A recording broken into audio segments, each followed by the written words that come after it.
Radio.FM. Прывітанне ўсім слухачам Еўрарадыё, прывітанне тым, хто глядзіць нашу размову ў жывым эфіры праз сацыяльныя сеткі, ВКонтакте, Фейсбук, Аднакласнікі, а таксама праз наш канал на YouTube.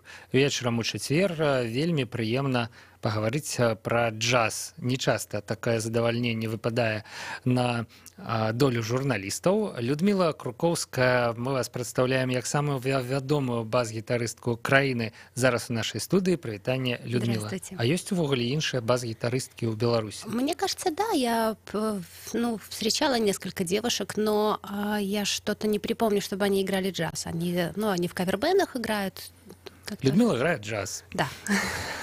Як вы пришли до джаза, Людмила? Мы паціху падойдзем да тэмы нашай размовы, таму што тэма ў нас ёсць канкрэтная, але пачнем з агульнага пытання. Чаму джаз? Не знаю, услышала, понравился. Это же такое дело, музыка, она или нравится, или нет. Это было, знаете, когда я училась в музыкальном училище в Витебском на аккордеоне. Наверное, курсе, на 4-м.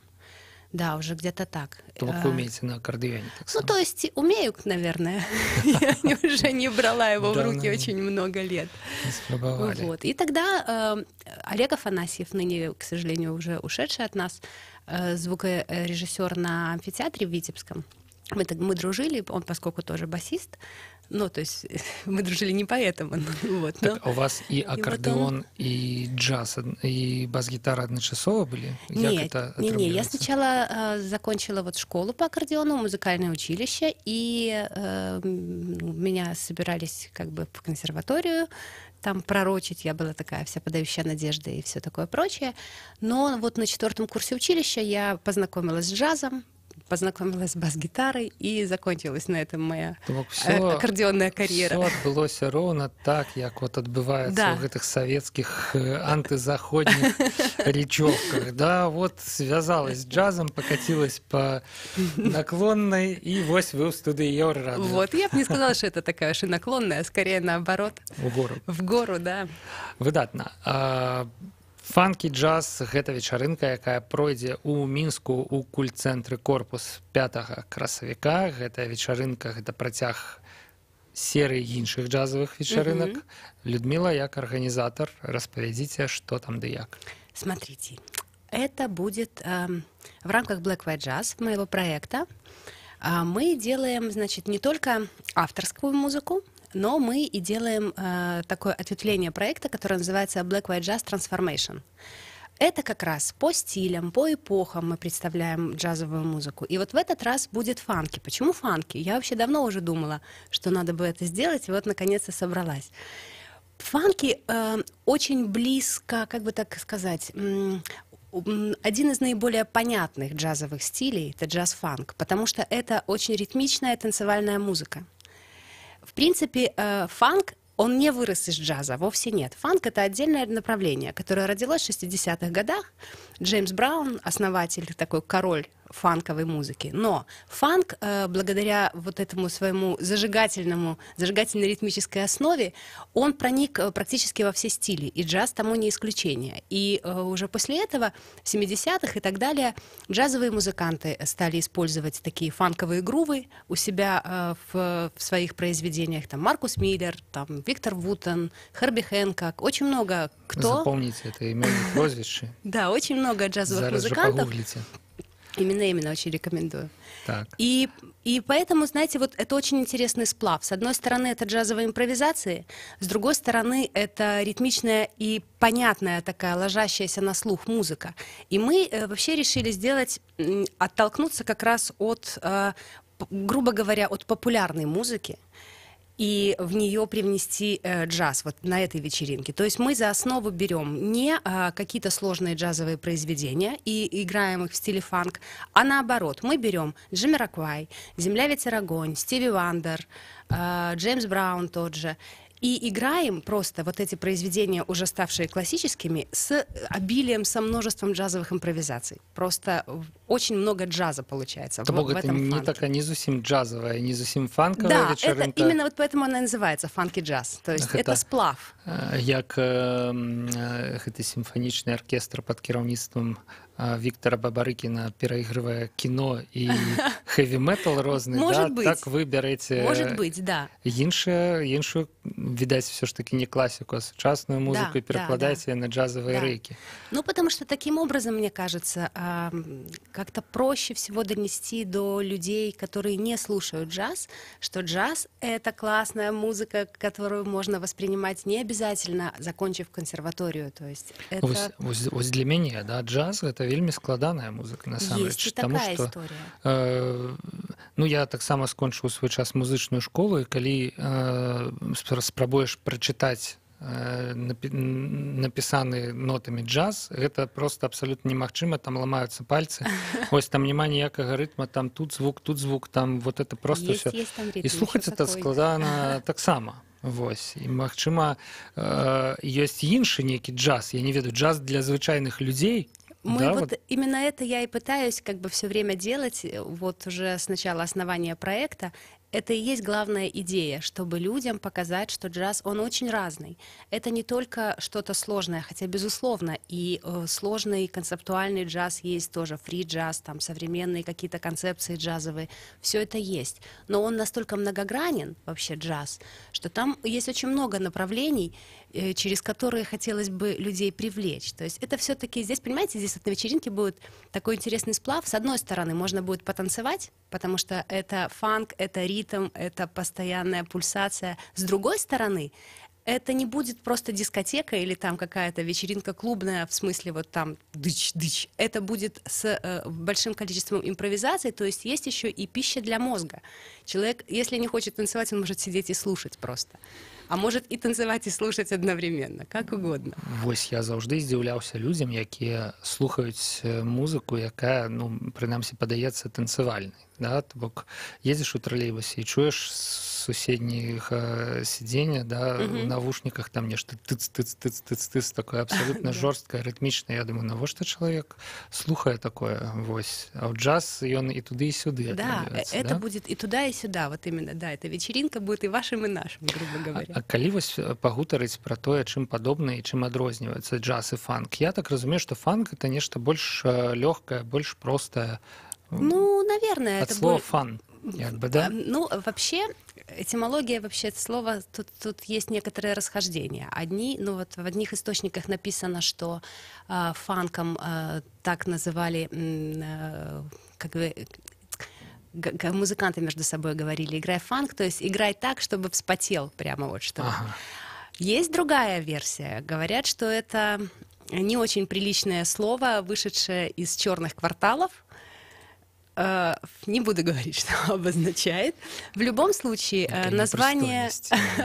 название прижилось к этому стилю. А стиль отличается чем? Тем, что это повторяющиеся какие-то ритмические фигуры. У каждого инструмента есть свои такие ритмические фигуры. И получается, что когда каждый играет свою вот эту ритмическую партию и мелодическую, то такая мозаика из ритмов получается, дающая один общий ритм, один общий грув и пульсацию. То есть как бы не играют все, знаете, если вот уже так объяснять, даже если нарисовать график, да, не играют все прям вот одновременно. Например, кусочек бас, свободная там пауза у баса, в этот момент играет гитара. Ну, то есть это я очень утрированно сейчас, конечно же, говорю. Да. И получается, что каждый как бы участвует, вплетается в это, за счет чего получается один плотный грув. Такое, мне здаецца, звычайна здараецца, калі музыкі ўжо развітваюцца з слухачамі, да, і вось вот наш бас-гитарист, а все остальные молчат. А вось наш... Ну да, но здесь все другие не совсем молчат. Здесь просто в музыке есть пауз, но, наверное, может быть, больше, чем если это взять обыкновенное джазовое трио классическое, да. То здесь все-таки такая музыка, которая получается, вот эти короткие ритмические рисунки, они вот чередуются с паузами. За счет этого такое вплетение, вкрапление получается. У каждой как бы стоит на своем месте. Это вот, в общем-то, и есть фанк. Повторяющиеся вот такие постоянные, которые заставляют двигаться. Ладно, мне здаецца, что это Фрэнк Запа казаў, што размаўляць о музыкі гэта як танчыць пра архітэктуру. 100%, да, тут, конечно, тут лепш очень сложно это рассказать. 5 красавіка прыйсці ў культцэнтр корпус. Тут я знайшоў нагоду для того, каб нагадаць, дзе і калі. А час недзе то вечара, да, 8 часов начала концерта, в 7 двери открываются. Вось музыкі, якіх вы запрасілі, таксама паўдзельнічаць у гэтай вечарынцы. Гэта Александр Сапега, гэта Дмітрый Бударин, гэта Яўген Чалышаў, і яшчэ я чытаў, што будзе Дмітрий Демидов, здаецца, да. Так? Адкуль і па якім прынцыпе, па якіх аб'явах вы их набрали? Ну, это все мои друзья. Естественно же, музыканты все между собой дружат. Это одна большая тусовка. Хороших музыкантов не так много, поэтому понятно, что мы все друг друга знаем и вместе периодически работаем в тех или иных составах. И по какому принципу выбиралась? Да вот я не знаю, по какому принципу. Захотелось мне вот с ним сыграть. Это будет один бенд, який будет увесь вечер стоять на это не джем-сейшн, это концерт. Але ну мяняцца яны вось гэтыя людзі не будуць паміж сабой. Это не капустник, я маю на увазі, не соляночка, да? Нет, это концерт с подготовленной программой, то есть с репетициями. Это все очень серьезно. Людмила, хто слухае джаз у Мінску? Вось вы са сцэны глядзіце на публіку, да? Хто там у зале? Я разумею, што вас слепіць гэтае святло, да? Вось і складана разгледзець, хто там, да, прыходзіць. Гэта эліта нейкая, гэта моладзь, гэта людзі больш-менш сталага веку, якія не даслухалі джазу сваёй савецкай маладосці. Вы знаете, тут вот очень сложно ответить однозначно. Даже я уже столкнулась с этим вопросом, когда, например, делаешь рекламу и выбираешь таргет, но невозможно. Это настолько разные люди и по возрасту, и по профессиям, и по каким-то там мироощущениям. В залах все что угодно можно увидеть.